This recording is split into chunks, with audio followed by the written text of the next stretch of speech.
Hey everybody. Wow. We just wrapped up the shoot for the first scene over here at the church. I can't stop blinking.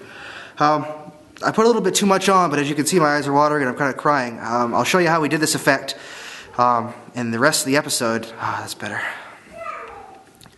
I'll show you how we did this. If you don't put too much on, it doesn't really burn that bad, but I put a little bit too much on.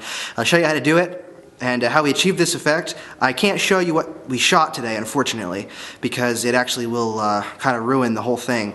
But I'll show you how we did this effect and a little bit more in the main part of the episode.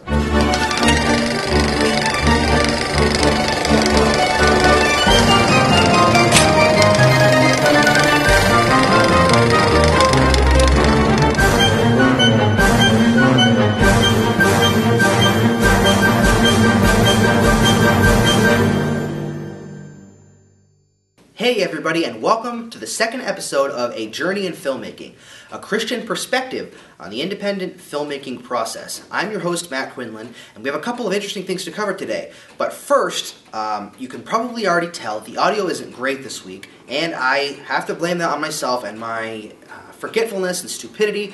I had to shoot this last weekend. We shot the first scene of our feature film. It went great, but I neglected to charge the portable audio recorder after using it, so it's completely dead. I just tried using it and it's not even responding.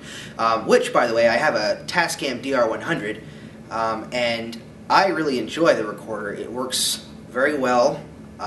There's very little noise, if any at all, when recording. It has the two XLR inputs, both left and right channel. It also has two outputs as well. You can plug in your headphones for the headphone output, and it has an output which you can plug into a DSLR or whatever camera you have. Makes it easier to record sound in that way, which I don't actually do because for some reason with our camera, the Canon T2i, it gets all hissy and crappy when I try to do it, so I don't do that. I actually just sync it in post, but that's besides the point, and I'm completely off track now. So anyways, that's why the sound quality is not good, but I figured that I ought to just record it this way because there's a snowstorm going on outside and I braved it just to come over here and film this for you guys, and I don't really want to drive all the way back to the house, pick up the charger and charge it, and then come all the way back. So this is it. This is what you're going to get this week. I figured it was better to do this and actually give you an episode this week and to say I was sorry than to not give you anything at all. So yeah, that explains the audio issue, and now we have a quick tip for you, an independent filmmaker's tip that works excellent. We actually used it this past weekend. It has to do with having your actor get emotional or crying.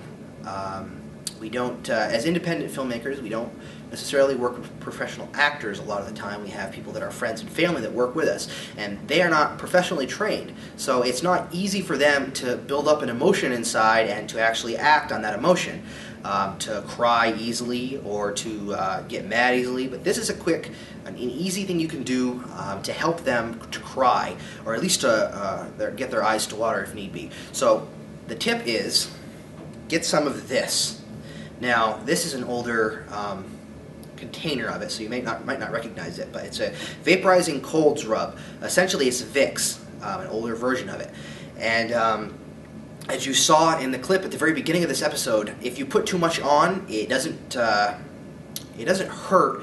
It just it's hard to keep your eyes open. The vapors, you can feel them going into your eyes, and it kind of stings a little bit. It really doesn't hurt if you don't put much on at all. You can put, I'd say about maybe the lead of a pencil, literally that little bit.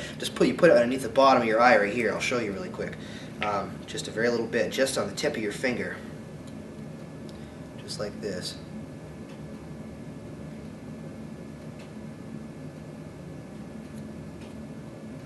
All you gotta do is just get a little teeny bit. It doesn't even have to be very much. Your eyes start to water up. It doesn't hurt at all. You just blink a lot because your eyes are watering, like as if you were crying. So your eyes start to water. As you can see, my eyes are watering. Eventually, you'll start to cry. If you put a lot on, like the gentleman that we worked with this weekend, the main actor for the feature that we're shooting, he just globbed it right on, and he had tears pouring right down his face, and his eyes were full of water and getting red and puffy from how much he's crying. He did a really good job, excellent job this weekend.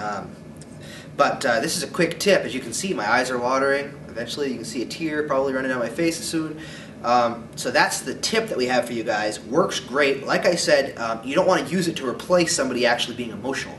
If you're working with an actor that has no problem getting emotional, then I would definitely do that. Have them build up the emotion until they cry. I'm crying here. Sorry.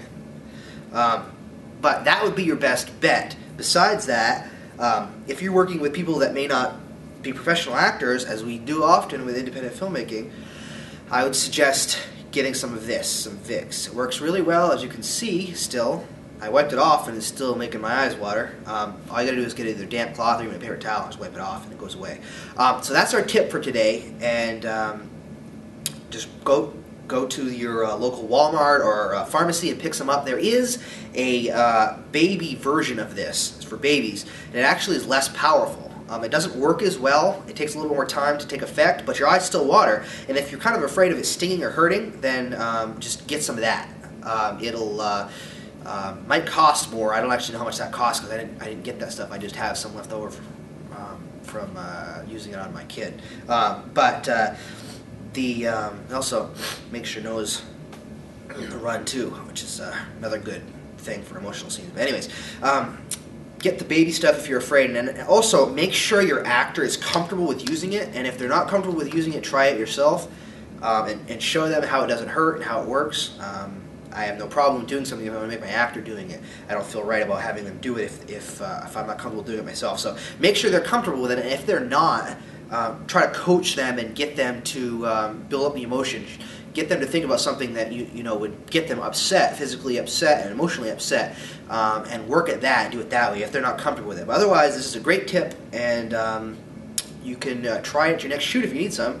You need to try it, and I guess that's it for that part. So anyways, that's it for that, and now we have the question of the week.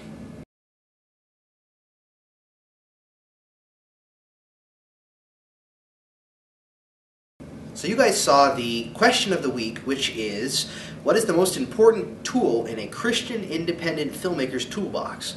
Well, some of you may say camera or mic. As you can hear, the quality may not be great, or lighting, many different things. But the most important thing in a Christian independent filmmaker's toolbox, notice the word Christian there, there's two things that are really important. One should be obvious. The other one, maybe not so much, but the Bible is extremely important. When we make a Christian film, whatever is in that Christian film reflects what we believe. So if we don't use the Bible to guide us with what we are using in the film itself and what we're presenting as a Christian, it can be dangerous. So you have to use the Bible as a basis of what we're making as Christian filmmakers. That's number one. That should be obvious to everybody. Number two, which really should be obvious too, but gets neglected a lot, is prayer. Prayer is probably the single most important tool that a Christian has, let alone a Christian filmmaker has. It keeps us connected with God and allows us to communicate with Him. It is vitally important, both before you start a project, during the project, after the project, through the whole course of it, to keep in touch with the Lord and to pray. In writing the project that you're going to be writing, best bet, pray about it and let the Lord show you what He wants you to make. Pray about what needs to be in the film, the message of the film. Even when you get to shooting and you start your shoots, you should start your shoot with prayer, but not just start it with prayer. You should be praying the entire time that God will bless the production, and He'll show you what you should be doing well in production and how you should be reacting and how the whole thing should be handled. That way you have the blessing of the Lord on your production. We can try to do it ourselves, but it's just like everything else in the Christian life. We alone can't do anything. Jesus Christ is the only reason we have power to do anything. So prayer is vitally important. And if you are not in prayer or in a Christian film, I can guarantee that you're going to have problems. Now, you may get the production done, but you're probably going to have issues during production or post-production or even pre-production. You might not even get to make the film. Best bet, keep in touch with the Lord, and I'm not going to say you won't have any problems, because I guarantee there'll still be problems. Because if you're working for the Lord, not only is there problems in this world because of sin, but there's also problems because if you're working for the Lord, then your adversary, the devil, is going to come along and try to knock you off and to stop you from doing what you're doing. So I can't say that, but what I can say is that the Lord will be with you every step of the production. And if it's His will that you are making this film you're making, then you'll get it done and you'll make it. It's just a matter of keeping in touch with Him and making sure you're on the right path. So that is the most important thing in a Christian filmmaker's toolbox, whether it be independent or not. So remember that, both write and direct and make movies from the Bible. You want to take principles from the Bible and use them to make film, not the other way around. You don't want to make a film and try to fit principles in it. Your best bet is honestly to try to write a movie and make a movie as an independent Christian filmmaker that portrays values and portrays the Bible's principles itself, and not try to stuff the principles into a good movie that you think would be awesome to make. Trust me, I've tried, and it does not work. Everything just falls apart. And the production we're doing now, I am comfortable and confident with. The previous production that we had completely fell apart, and I stopped it, and it just was a complete disaster because I was trying to make a film that would be awesome, I thought, as a film, and stuff some Christian stuff here and there, and to make it Christian. It doesn't work that way. The whole basis of the film should be on the principles of the Bible, not just peppered on top of it once you're finished the product. So that's it right there. That's all for today's episode. Thanks for watching. Make sure you check back again next Thursday for a new episode, and you can follow us on Facebook here, somewhere here. I don't know where it's going to be. I'm tired. So you can follow us on Facebook. You can also follow us on Twitter, or me on Twitter. I'll be posting updates there as well. And you can follow the production of our current film, Memories and Blessings, on our blog, which is here. And we'll be posting pictures and stuff. If you haven't seen the pictures of our production last week, take a look.